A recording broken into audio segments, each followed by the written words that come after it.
Hello student, मेरी हिंदी की कक्षा में आपका स्वागत है।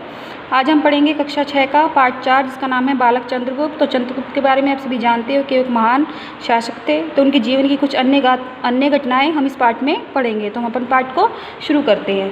पाटलिपुत्र के नगर प्राताल में पिपली कानन के मौर्य सेनापति का एक विभिन्न गृह था।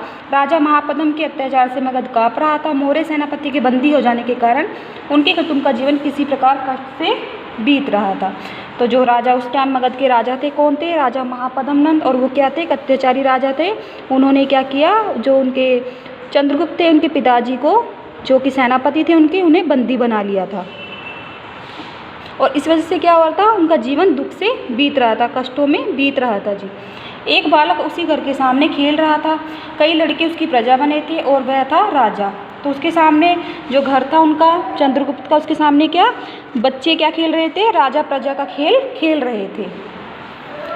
उन्हीं लड़कों में से कभी वह किसी को घोड़ा और किसी को हाथी बनाकर उनके ऊपर बैठता, ऊपर चढ़ता और दंड पुरस्कार आदि देने का राजकीय अभिनय करता।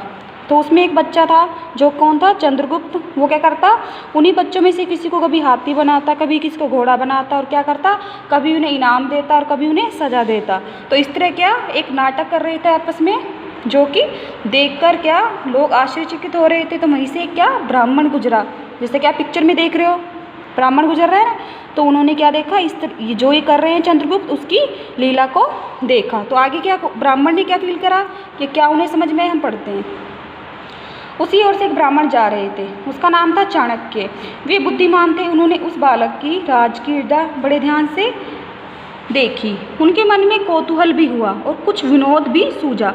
उन्होंने ब्राह्मण की तरह सचमुच बालक राजा के पास जाकर याचना की, राजन मुझे दूध पीने के लिए गऊ चाहिए। तो मैंने आपको बताया था कि वहाँ पर जब ब्राह्मण गुजरा तो उसने क्या देखा, चंद्रगुप्त मौर्य के इस नाटक को, ये जो अभिनय कर रहे थे उसने बड़े ध्यान से देखा। उनके मन में क्या हुआ, आश्चर्य भी हुआ और एक तरह से उनके मन में हंसे भी मन में कि भी छोटा सा बच्चा किस प्रकार राजक्रीड़ा कर रहा है और कैसे राजा प्रजा खेल रहा है। तो उन्होंने भी क्या करा, उनकी प्रजा बनकर उनके पास गए और कहा कि राजन मुझे क्या चाहिए, दूध पीने के लिए गाय चाहिए।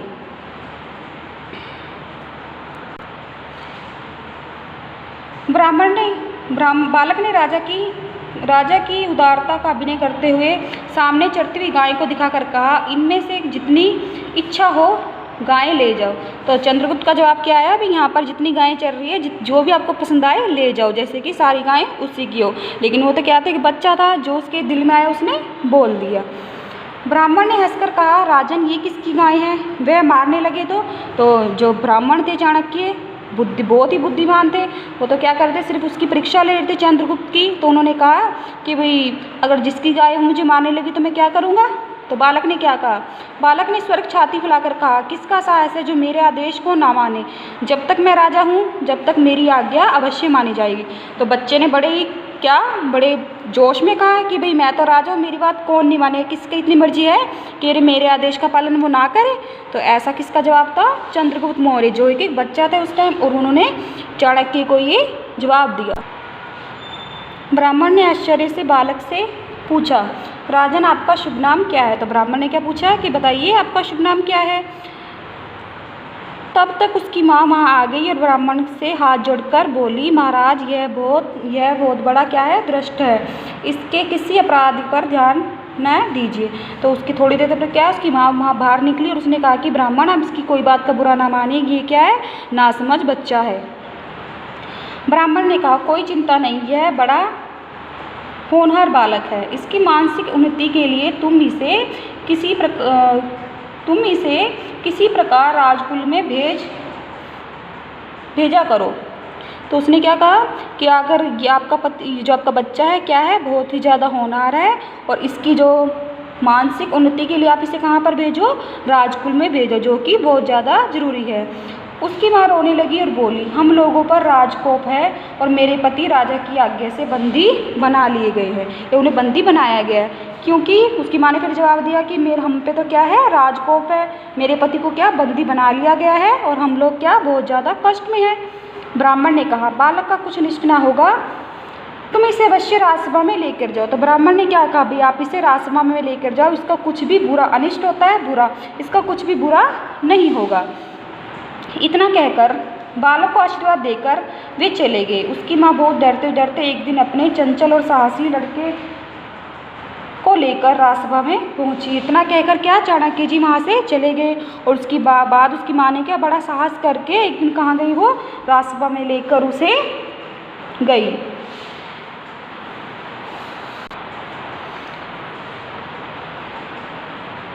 महापद्मन एक निष्ठुर, मूर्ख और त्रासग्रस्त राजा था। उसकी राजसभा बड़े बड़े चापलूसों मूर्खों से भरी रहती थी। तो क्या जैसे ब्राह्मण ने उसे कहा था, पर फिर भी बेचारी डरती हुई, क्या माँ थी इसलिए डरती हुई कहाँ गई, वो अपने बच्चे को लेकर राजसभा पहुँच गई। क्यों पहुँची, कि उसके पति को क्या बंदी बनाया था।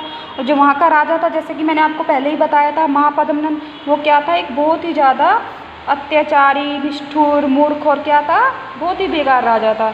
और जिसकी राजसभा में थी वो बड़े बड़े क्या चापलूस भरे हुए थे, जो क्या करते थे, राजा की चापलूसी करते थे। जब भी तो राजा खुश होता था जब उनकी चापलूसी करते थे। ठीक है,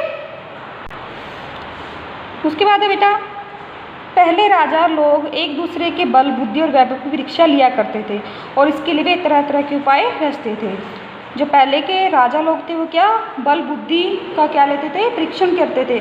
जैसे आप लोगों के एग्जाम होते हैं तो इस तरह क्या उनकी बल बुद्धि का क्या लिया जाता था, परीक्षण किया जाता था पहले के टाइम में बेटा।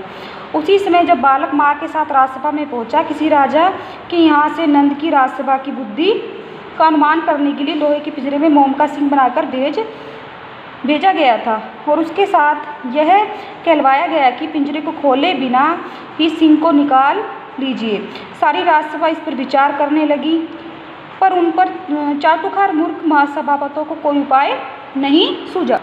तो उस राजसभा में क्या हुआ, वहाँ के लोगों की बुद्धि का परीक्षण करने के लिए क्या हुआ, उस सभा में एक लोहे के पिंजरे के अंदर मोम का शेर बना कर क्या उसे बंदी बना के रखा था। जैसा तो उस और क्या कहा गया था कि पिंजरे को बिना खोले क्या करना है आपको, शेर को बाहर निकालना है।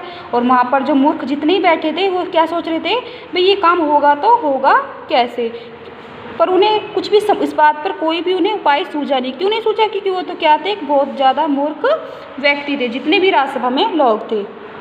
अब आप देखिए कैसे पिंजरे में बंद है ना शेर, आपको दिख रहा है कैसे पिंजरे में बंद है शेर, ये मोम का शेर है और इसे पिंजरे में बंद कर दिया गया। तो जब किसी को कुछ भी उपाय नहीं सूझा, उसके बाद क्या हुआ, अपनी माता के साथ वह बालक यह सारा खेल देख रहा था।